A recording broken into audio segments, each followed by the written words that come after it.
Hello guys, welcome to my YouTube channel. Guys, this is the second part of Molecular Basis of Inheritance, class +2 Biology. Today's topic packaging of DNA helix. इस video में हम DNA helix की packing के बारे में पढ़ेंगे कि किस तरह से एक सेल के न्यूक्लियस के अंदर डीएनए पैक रहता है। जैसे ये एक सेल है और इसके अंदर न्यूक्लियस होता है और न्यूक्लियस के अंदर डीएनए होता है। Taken the distance between two consecutive base pairs as 0.34 nanometer. If DNA में बेस पेयर होते हैं, दो बेस पेयर के बीच का डिस्टेंस 0.34 नैनोमीटर होता है और अगर हम इसको मीटर में लें तो 0.34 इंटू 10⁻⁻⁹ मीटर होता है। If the length of DNA double helix in a typical mammalian cell is calculated by simply the total number of base pair with the distance between two consecutive base pairs, that is 6.6 into 10⁻⁹ base pair into 0.34 into 10⁻⁻⁹ meter per base pair. It comes out to be approximately 2.2 meters. किसी भी mammalian cells, example human cells के DNA की length पता करनी है तो उसके लिए उस डीएनए में कितने बेस पेयर्स होते हैं और बेस पेयर्स के बीच में कितना डिस्टेंस होता है उससे मल्टीप्लाई करने पे डीएनए की टोटल लेंथ निकल आती है। जैसे एक सेल है उसमें 6.6 इंटू 10⁻10 बेस पेयर्स होते हैं और दो बेस पेयर्स के बीच का जो डिस्टेंस होता है 0.34 इंटू 10⁻⁻⁹ मीटर। इसको मल्टीप्लाई करने से डीएनए की लेंथ निकल आती है और वो होती है 2.2 मीटर, मतलब 2 मीटर से भी ज़्यादा।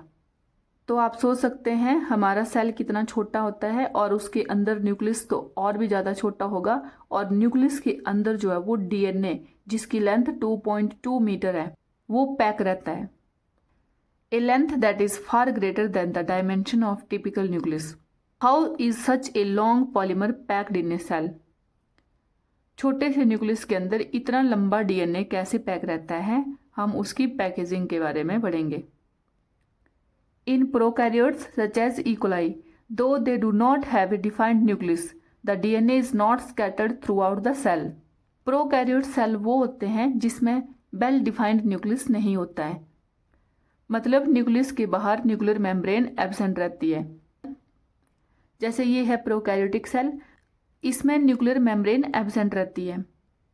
अब इसमें न्यूक्लियर मेम्ब्रेन एब्सेंट होती है, अब इसका जो डीएनए होता है वो पूरे सेल में फैल सकता है, पर ऐसा नहीं होता है, वो एक ही जगह होता है। ऐसा क्यों होता है वो देखते हैं। DNA being negatively charged is held with some proteins that have positively charged in a region termed as nucleoid. DNA negative charge होता है और इसमें कुछ प्रोटीन्स भी होती है जिसके ऊपर पॉजिटिव चार्ज होता है। तो negatively charged DNA positively charge protein के साथ अटैच रहता है एक जगह पे, उस रीजन को बोलते हैं न्यूक्लियोइड, इसलिए वो पूरे सेल में फैलता नहीं है। The DNA in nucleoid is organised in large loop held by protein. अब न्यूक्लियोइड रीजन में डीएनए प्रोटीन के साथ अटैच रहता है और एक लार्ज लूप बना लेता है। In eukaryotes this organisation is much more complex. Eukaryotic cells के बाहर न्यूक्लियर मेम्ब्रेन भी होती है और सेल के अंदर सभी ऑर्गेनेलीज प्रेजेंट रहती है, तो इसलिए यूकैरियोट्स में ये ऑर्गेनाइजेशन ज़्यादा कॉम्प्लेक्स रहती है। There is a set of positively charged basic proteins called histone. Eukaryotes में एक स्पेशल प्रोटीन होती है जिसको बोलते हैं हिस्टोन, जो कि पॉजिटिवली चार्ज पार्टिकल है। A protein acquires charge depending upon the abundance of amino acid residue with charged side chain. अब हम जानते हैं कि अमीनो एसिड जुड़ जुड़कर प्रोटीन बनाते हैं। अब प्रोटीन के ऊपर चार्ज पॉजिटिव होगा या नेगेटिव, ये डिपेंड करता है अमीनो एसिड के ऊपर कि कौन से अमीनो एसिड जुड़कर प्रोटीन बना रहे हैं। Histones are rich in the basic amino acid residue lysine and arginine. Histone protein कौन कौन से अमीनो एसिड से बनी होती है, लाइसिन और आर्जिनिन। इन दोनों अमीनो एसिड लाइसिन और आर्जिनिन की साइड चेन पे पॉजिटिव चार्ज होता है, जिस वजह से histone protein positively charged particle है। Histones are organised to form a unit of 8 molecules called histone octamer. Histone protein के 8 मॉलिक्यूल ऑर्गेनाइज होकर एक हिस्टोन ऑक्टामर बना देते हैं। The negatively charged DNA is wrapped around the positively charged histone octamer to form a structure called nucleosome. अब DNA negatively charged है और protein positively charged, तो डीएनए हिस्टोन ऑक्टामर के अराउंड रैप हो जाएगा और एक स्ट्रक्चर बनाएगा जिसको बोलते हैं न्यूक्लियोसोम। ये है हिस्टोन ऑक्टामर और इसके बाहर डीएनए इस तरह से रैप हो जाता है ताकि ये इसमें पैक हो जाए अच्छे से। तो डीएनए प्रोटीन के अराउंड इस तरह से लिपटा रहता है। ये H1 हिस्टोन है, ये हिस्टोन प्रोटीन का ही पार्ट है। ए typical nucleosome contain 200 base pair of DNA helix. एक जो टिपिकल न्यूक्लियोसोम होता है उसमें डीएनए हेलिक्स के 200 बेस पेयर होते हैं। Nucleosome constitute the repeating unit of a structure in nucleus called chromatin, thread like stain bodies seen in the nucleus. Chromatin एक thread like structure होता है जिसकी हम स्टेनिंग से इसकी स्ट्रक्चर को और ज्यादा क्लियर देख सकते हैं। The nucleosomes in chromatin are seen as beads on string structure when viewed under the electron microscope. Nucleosome को जब इलेक्ट्रॉन माइक्रोस्कोप से देखा जाता है तो ये beads on string like structure दिखता है, मतलब मोती की माला। जैसे माला होती है उसमें मोती लगे होते हैं, वैसे ही इसमें न्यूक्लियोसोम के यूनिट लगे होते हैं। आप इसको डायग्राम में देख सकते हैं, इस तरह से दिखता है ये। The beads on string structure in chromatin is packed to form chromatin fibers that are further coiled and condensed at metaphase stage of cell division to form chromosome. Chromatin जो कि मोती की माला की तरह दिखता है, वो पैक होकर क्रोमेटिन फाइबर बना लेता है और क्रोमेटिन फाइबर और ज्यादा कॉइल होकर और कंडेंस होकर एक क्रोमोसोम बना लेता है जो कि सेल डिवीजन की मेटाफेज स्टेज पे क्लियरली दिख जाता है। तो क्रोमोसोम का क्लियर स्ट्रक्चर हमें कहाँ दिखता है? सेल डिवीजन की मेटाफेज स्टेज में। The packaging of chromatin at higher level requires additional set of protein that collectively are referred to as non histone chromosomal protein. Chromatin की पैकेजिंग अगर higher level पे करनी है तो उसके लिए एक एक्स्ट्रा सेट ऑफ प्रोटीन की जरूरत होती है जिसको बोलते हैं non histone chromosomal protein, NHC protein. In a typical nucleus some region of chromatin are loosely packed and are referred to as euchromatin. एक टिपिकल न्यूक्लियस में क्रोमेटिन का कुछ रीजन लूजली पैक्ड रहता है क्योंकि उसमें लाइट स्टेनिंग होती है, उसको बोलते हैं euchromatin. The chromatin that is more densely packed and stains dark are called heterochromatin। और क्रोमेटिन का वो रीजन जहां पर क्रोमोसोम डेंसली पैक्ड रहते हैं और डार्क स्टेनिंग होती है उसको हेटेरोक्रोमेटिन कहते हैं। Euchromatin is said to be transcriptionally active chromatin whereas heterochromatin is inactive. अब ट्रांसक्रिप्शन क्या होता है? जब डीएनए से आरएनए बनता है तो उस प्रोसेस को ट्रांसक्रिप्शन कहते हैं और यूक्रोमेटिन ट्रांसक्रिप्शनली एक्टिव क्रोमेटिन होता है और हेटेरोक्रोमेटिन इनएक्टिव होता है। इसलिए यूक्रोमेटिन में ज्यादा डीएनए से आरएनए बनते हैं। The search for genetic material. अभी हम जानते हैं कि डीएनए ही जेनेटिक मटेरियल होता है। डीएनए के थ्रू ही करैक्टर जो है वो पेरेंट्स से ऑफस्प्रिंग में ट्रांसफर होते हैं। उस टाइम पे पता नहीं था तो इसलिए उस टाइम ये तलाश हो रही थी कि जेनेटिक मटेरियल क्या है। Even though the discovery of nuclein by Miescher and the proposition for principle of inheritance by Mendel were almost at the same time. Friedrich Miescher ने न्यूक्लियन की खोज कर दी थी और उसी time principle of inheritance Mendel ने दिया था, but that the DNA act as genetic material took long time to be discovered and proven। इसके बाद भी डीएनए जेनेटिक मटेरियल है, उसको डिस्कवर और प्रूव करने में ज़्यादा टाइम लग गया। By 1926 the quest to determine the mechanism for genetic inheritance had reached the molecular level। 1926 तक जेनेटिक इनहेरिटेंस के मैकेनिज्म को मॉलिक्यूलर लेवल तक डिटरमिन कर लिया था।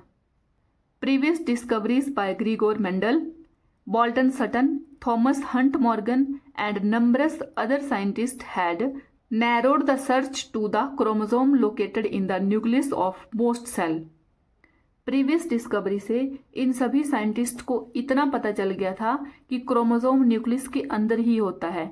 इससे पहले के जो साइंटिस्ट थे वो क्रोमोसोम को न्यूक्लियस के बाहर मतलब पूरे सेल के अंदर और जितने भी ऑर्गेनेली हैं उसमें ढूंढ रहे थे, पर इस टाइम तक उनको पता चल गया था कि क्रोमोसोम न्यूक्लियस के अंदर ही होते हैं, इसलिए उनका काम थोड़ा सा इजी हो गया था।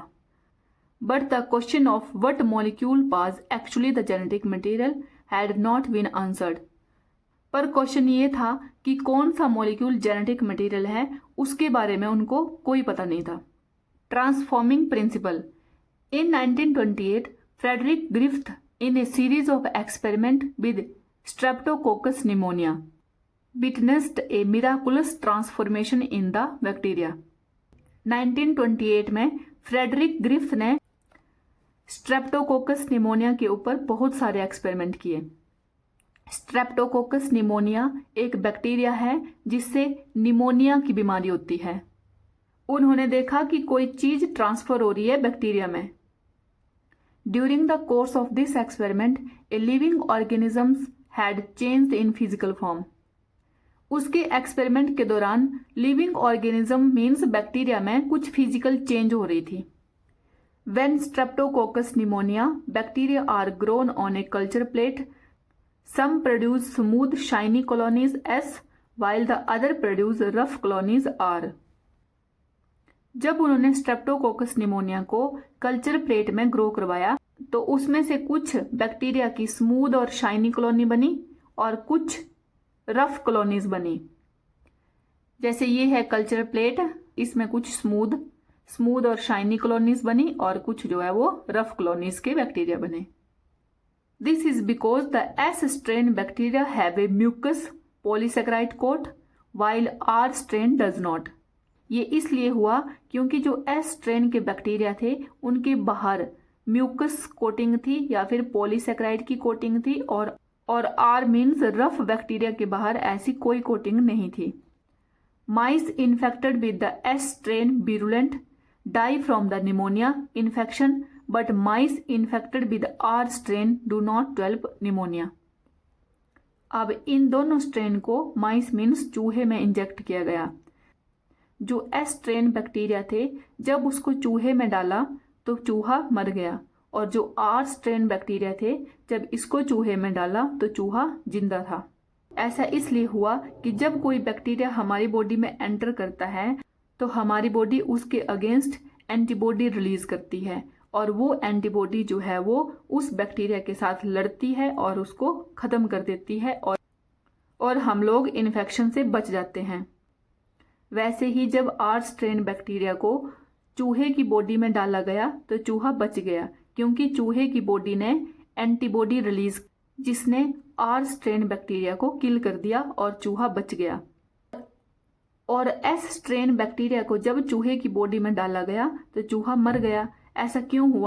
क्योंकि एस स्ट्रेन बैक्टीरिया के बाहर म्यूकस या पॉलीसेकेराइड का कोट था जिस वजह से चूहे की एंटीबॉडीज उसको किल नहीं कर पाई और उसने इन्फेक्शन कर दिया चूहे को और चूहा मर गया। Griffith was able to kill bacteria by heating them. अब ग्रिफ्थ ने एस स्ट्रेन बैक्टीरिया को हीट किया और उसको मार दिया। He observed that heat killed S strain bacteria injected into mice did not kill them.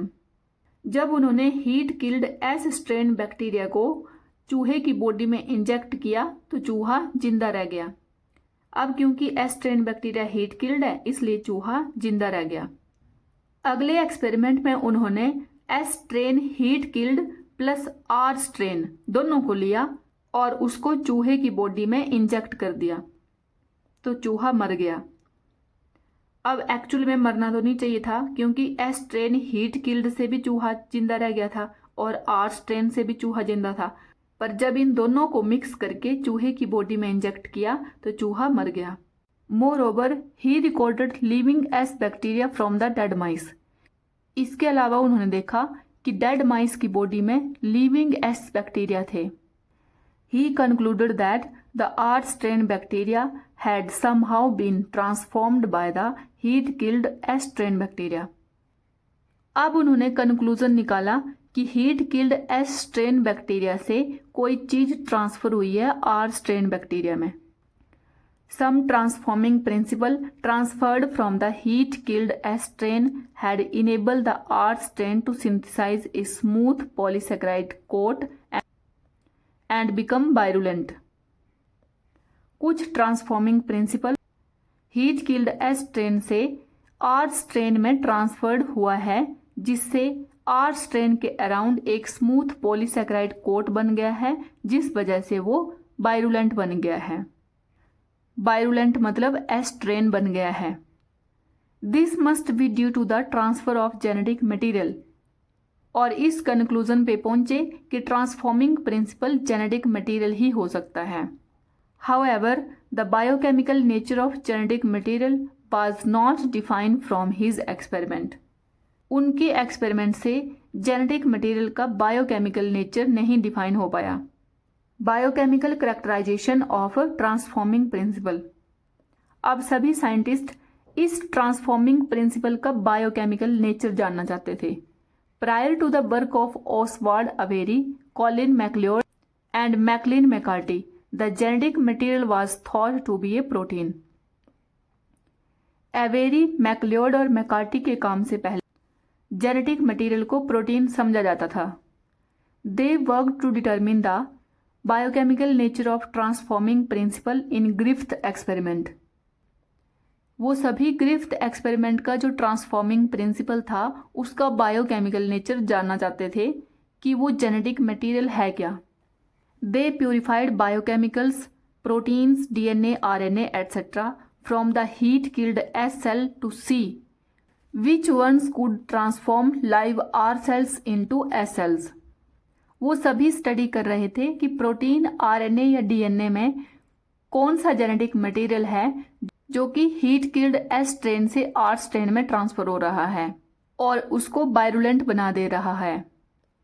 They discovered that DNA alone from S bacteria caused R bacteria to become transformed. उन्होंने discover किया कि DNA ही S strain bacteria से R strain bacteria में transfer हो रहा है. They also discovered that protein digesting enzyme protease and RNA digesting enzyme RNase did not affect transformation.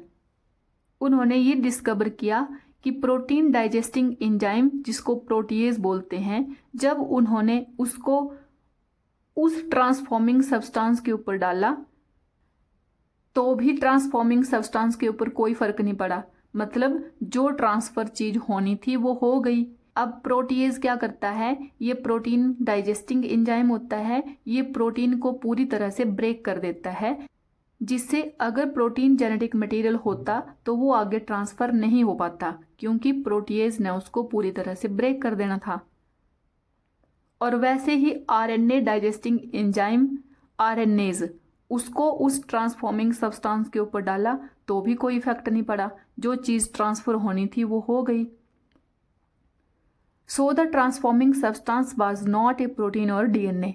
इसलिए इससे ये कंफर्म हो गया कि जो ट्रांसफॉर्मिंग सब्सटेंस है वो ना ही प्रोटीन है और ना ही RNA. Digestion with DNase did inhibit transformation, suggest that the DNA cause the transformation. अब जब उन्होंने डीएनए डाइजेस्टिंग एंजाइम डीएनएज को डाला उस ट्रांसफॉर्मिंग सब्सटेंस पे तो ट्रांसफॉर्मेशन रुक गई.